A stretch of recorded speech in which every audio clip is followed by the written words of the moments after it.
Ito na nga pala yung nagawa natin saranggola at ito ipapaliparan natin, pero bago ang lahat, panurin mo muna ito kung paano ko ilagay itong aking plastic. Let's go. Ito nga pala ang gagawin natin saranggola, ito nga pala ilawin. Ang ilalagay nga pala natin dito ng plastic na kulay dilaw. Kaya makasaranggola, kaya panurin nyo lamang itong ginawa kong saranggola kung paano. Ito nga pala ang gagawin natin saranggola na ito ay binili lang sa atin, kaya ngayon ay gagawin na natin kasi mamaya ito kukunin na.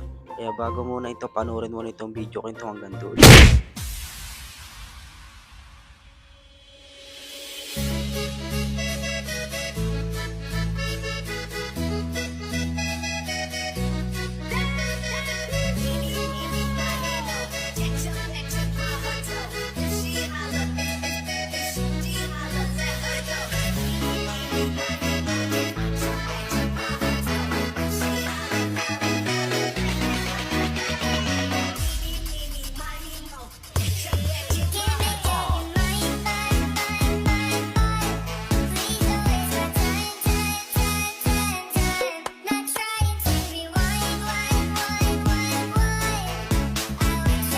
At ito na nga pala yung naging kaganapan ng ginawa natin sa saranggola. Nalagyan na nga din pala natin ito ng bituin pero kulay pula.